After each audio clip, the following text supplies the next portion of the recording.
எல்லோருக்கும் வணக்கம்.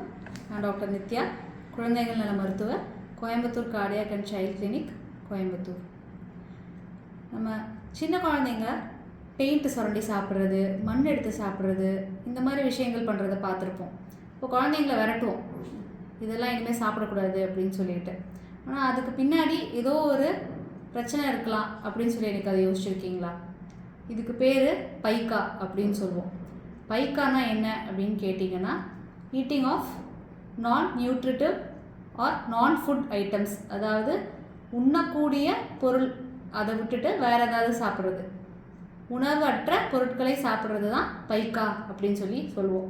இதை நம்ம ஒரு வியாதி அப்படின்னு நம்ம எடுத்துக்கிறதுக்கு அட்லீஸ்ட் ஒரு மாதமாவது இது இருந்திருக்கணும். ஒரு நாளோ 2 நாளோ அது குழந்தைங்க அப்படி பெயிண்ட் சாப்பிட்றாங்க, மண் சாப்பிட்றாங்கிறத வச்சு நம்ம இதை ஒரு பிரச்சனையாக இருக்கும் அப்படின்னு எடுத்துக்க முடியாது. குறைந்தபட்சம் ஒரு மாதமாவது குழந்தைங்க அந்த மாதிரி சாப்பிட்றாங்க அப்படின்னா அது பைக்காவாக இருக்கும். அடுத்த முக்கியமான விஷயம், 2 வயசுக்கு மேலே இருக்க குழந்தைங்களோ இல்லை பெரியவங்களோ இந்த மாதிரி விஷயங்களை சாப்பிட்றாங்க அப்படின்னா அதை நம்ம பைக்கா அப்படின்னு எடுத்துக்கலாம். ஏன்னா 2 வயசுக்கு கீழே இருக்க குழந்தைங்க அவங்க கையில் கிடைக்கிறத எடுத்து வாயில் போடுறது அது இயற்கை, அது நம்ம பிரச்சனைன்னு எடுத்துக்க முடியாது. இப்போது இந்த பைக்கா இதுக்கு என்ன காரணம், என்ன காரணத்தினால இது வருது அப்படின்னு சொல்லி பார்த்தோம் அப்படின்னா, முதல் காரணம் என்னன்னு பார்த்தீங்கன்னா சத்து குறைபாடு. அதுலேயும் குறிப்பிட்டு சொல்லணும் அப்படின்னா இரும்பு சத்து குறைபாடுனால வர இரத்த சோகை, இதுவும் இன்னும் சில சத்து குறைபாடுகளும் ஒரு காரணம். அந்த மாதிரி சத்து குறைபாடு இருக்கும்போது இந்த மாதிரி சாப்பிட்ற பொருட்கள் இல்லாமல் வேறு எதையாவது எடுத்து சாப்பிடுவாங்க. அடுத்தது என்ன அப்படின்னு கேட்டிங்கன்னா, மனநலம் பாதிக்கப்பட்டவங்க இந்த மாதிரி பொருட்கள் எடுத்து சாப்பிடுவாங்க. அதுக்கடுத்த காரணம் என்னன்னு கேட்டிங்கன்னா, குழந்தைகள் இந்த மாதிரி பண்ணுறதுக்கான இன்னொரு காரணம் அப்படின்னு கேட்டிங்கன்னா, அந்த குழந்தை புறக்கணிக்கப்படும் போதோ இல்லை குழந்தை வன்முறைக்கு ஆளாகும் போதோ, அதாவது சைல்டு அப்யூஸ், சைல்டு நெக்லெக்ட், இதுவும் ஒரு காரணம். அதனாலேயும் குழந்தைங்க இந்த மாதிரி பண்ணுறதுக்கு வாய்ப்பு இருக்குது. இப்போது இந்த மாதிரி பண்ணுறவங்க என்னென்னலாம் சாப்பிடுவாங்க அப்படின்னு கேட்டிங்கன்னா, சில பேர் களிமண் அதெல்லாம் சாப்பிடுவாங்க. அதிகமாக நம்ம பார்க்குறது குழந்தைங்க பெயிண்ட்டு சுரண்டி சாப்பிட்றது, சாக் பீஸு, பல்பம் இதெல்லாம் சாப்பிட்றது. அதுக்கப்புறம் சில பேர் துணியை சாப்பிடுவாங்க, சில பேர் முடியை சாப்பிடுவாங்க. இன்னொரு காமனாக நம்ம அதிகப்படியாக பார்க்குறது ஐஸ் கட்டி சாப்பிட்றது. ஐஸ் கட்டி, சாம்பல், கறி இதெல்லாம் கூட சாப்பிடுவாங்க. ஸோ இது எல்லாமே ப்ராப்ளம் தான். சரி, இந்த மாதிரி சாப்பிட்றதுனால என்னங்க ப்ராப்ளம் வரும் அப்படின்னு கேட்டிங்கன்னா, அவங்க சாப்பிட்ற பொருளை பொறுத்து.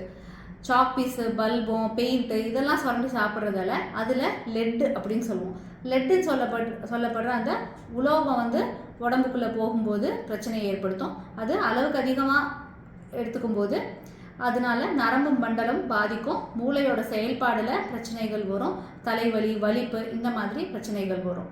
அப்புறம் மண் சாப்பிட்றதால மண்ணில் இருக்கிற கிருமிகள், புழு, பூச்சிகள் அதெல்லாம் வயிற்றுக்குள்ளே போக வாய்ப்பு இருக்குது. இதுலேயும் நிறையா வகைகளான இன்ஃபெக்ஷன்ஸ் இருக்குது. நம்ம டாக்ஸோகேரியாசிஸ், ஆஸ்கேரியாசிஸ்ன்னு சொல்லுவோம். அந்த மாதிரி நிறையா வகையான புழுக்கள் இருக்குது. அது உடம்புக்குள்ளே போகிறதாலையும் பாதிப்பை ஏற்படுத்தும். அதுக்கடுத்தது சில பேர் முடியை கூட சாப்பிடுவாங்க. அது போய் உள்ள குடலை அடைச்சிக்கும், அதுவுமே பெரிய பிரச்சனையில் போய் முடியும்.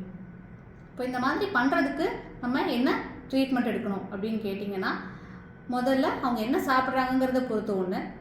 ரத்த குறைபாடு இருக்கும் அப்படின்னு சந்தேகப்படுற பட்சத்தில் அதுக்கான ரத்த பரிசோதனை தேவைப்பட்டால் அதை பண்ணிவிட்டு சத்து மருந்துகள் எடுக்க வேண்டியிருக்கும். அடுத்தது இந்த மண் அதெல்லாம் சாப்பிட்றதால ஏற்படுற அந்த குடற்புழு, அதை நம்ம தமிழில் குடற்புழுன்னு சொல்லுவோம். இதுக்கு தான் நம்ம குடற்புழு நீக்கம், அதாவது டீவர்மிங் பண்ண வேண்டியிருக்கும். நம்ம கவர்மெண்ட்டே இப்போ அதை இது 6 மாதத்துக்கு ஒரு முறை பண்ண வேண்டியிருக்கும். நம்ம கவர்மெண்ட்டே இப்போ இதை பண்ண சொல்கிறாங்க. உங்கள் ஸ்கூல்லேருந்து குழந்தைங்களுக்கு 6 மாதத்துக்கு ஒருக்கா ஆல்பெண்டசோல்னு ஒரு டேப்லெட் கொடுத்து விட்டுருப்பாங்க, பார்த்துருப்பீங்க. இது இந்த குடற்புழுவுக்கு ட்ரீட்மெண்ட் பண்ணுறதுக்காக தான் இது கொடுக்குறாங்க. அதை நீங்கள் 6 மாதத்துக்கு ஒருக்கா எடுக்க வேண்டியிருக்கும். அதனால் அடுத்த முறை குழந்தை பெயிண்ட்டையோ சாக் பீஸையோ சாப்பிட்டா ஏன் இப்படி சாப்பிட்ற அப்படின்னு குழந்தைய விரட்டுறதை விட்டுட்டு இதுக்கு பின்னாடி ஏதாவது பிரச்சனை இருக்குமா அப்படின்னு யோசிங்க. நீங்கள் உங்கள் மருத்துவரை அணுகி ஆலோசனை எடுத்துக்கோங்க. நன்றி.